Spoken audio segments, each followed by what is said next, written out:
Okay, welcome everybody.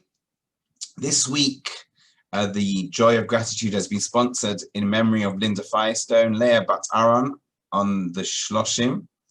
May this learning and the growth be an aliyah to her neshama, be uplifting to her soul.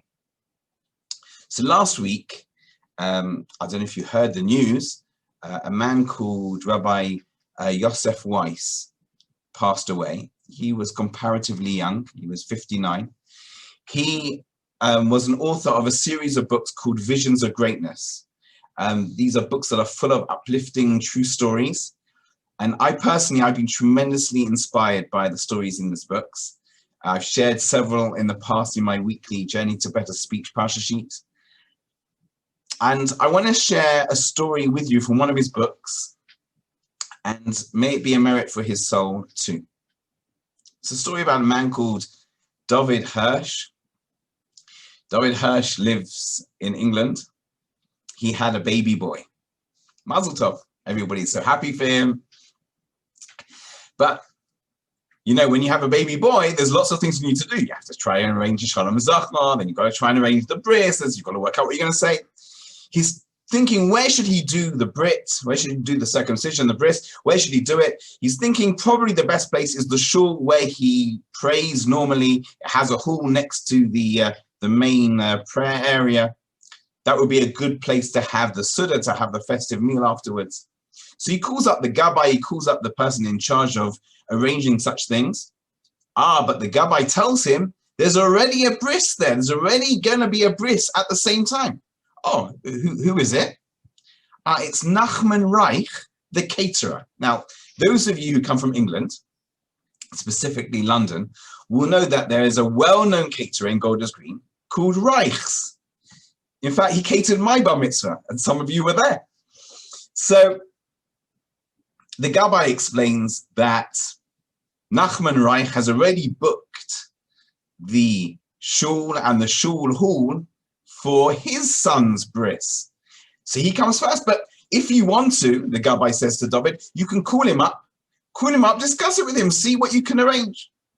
So David puts the phone down, he's thinking about it. Should he call him up? Maybe share the meal together, possibly. Who knows? That's an option. They could share the meal, share the Suda. On one hand, perhaps it will cut costs, because there will definitely be some shared guests. But on the other hand, Nachman Reich is a caterer, right?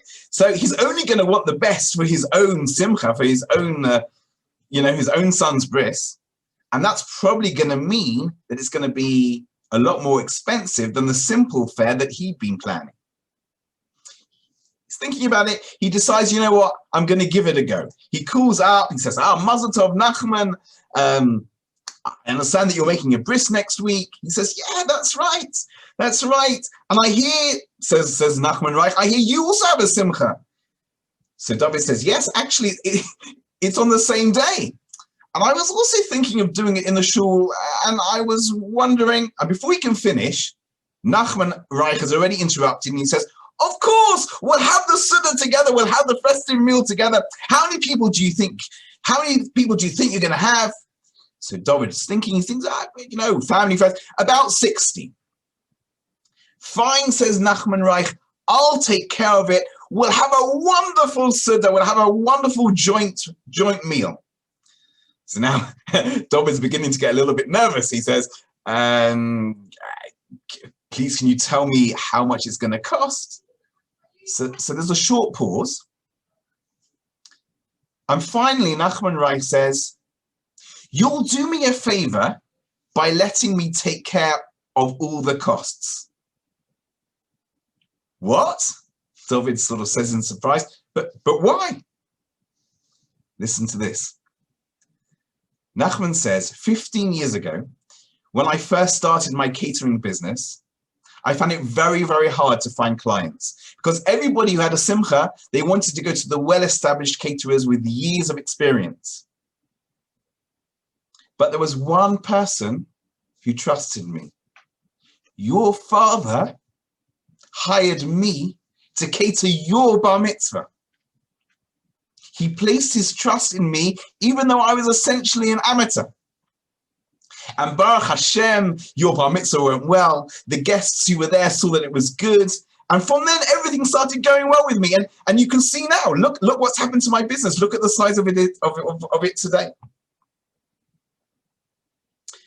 I want you to know, David, that by you letting me take care of your bris today, you will be giving me a chance to express my appreciation for what your father did for me 15 years ago. David exclaimed, Nachman, how can I thank you? And this is what Nachman said. You can thank me by allowing me to thank you. Now that is a beautiful story. When I read this story, it reminded me of something that we say every day. We say it twice a day, and it's something that's a little bit strange. There's something called Modim D'Rabbanan. During the repetition of the Amidah, when the leader of the service is saying the Modim prayer, which thanks Hashem for everything he gives to us, the rest of the congregation say their own sign-up prayer, giving thanks and confirming their agreement to what the Chazan is saying. We call it Modim D'Rabbanan, literally the thanks of the rabbis, because it's essentially an amalgamation of several different texts of the rabbis in the Talmud.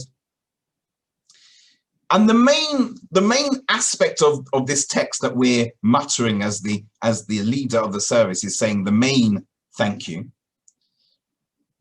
is essentially this.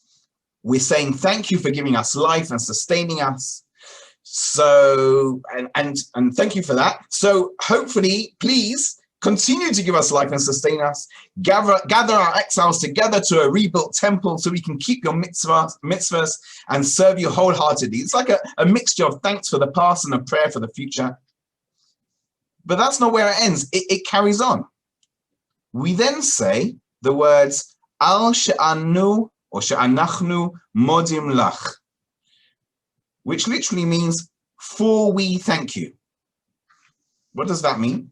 Well, Rashi on the Gemara explains it means thank you for the fact that we thank you. Meaning, thank you for inspiring us to thank you. Thank you for giving us the ability and the desire to thank you and connect to you. Now, that is thanks. Up to now, we've been talking about thanking for health, thanking for money, for family, for friends. But now we're getting a bit more spiritual. We're thanking him for the opportunity to thank. And that's what happened in the story. Hashem arranged it so that Nachman Reich would have the opportunity to thank, to express his true gratitude for someone who believed in him when no one else did. Being able to thank means being able to tap into what we're talking about, the joy of gratitude. We've mentioned that thanking means admitting that we didn't deserve it, that it's not ours by right. Thanking means feeling the happiness that someone loves us enough to want to hold us and nurture us and help us and hug us. Could you imagine what life would be like if we were never able to feel that? If we were never able to feel that joy? So the rabbis instituted that as the Chazan is saying this prayer, this thank you to Hashem, we say at the same time, thank you for giving us this ability, for without it in our life, we would not be able to appreciate anything we have. Thank you for joining me. I look forward to seeing you all next week.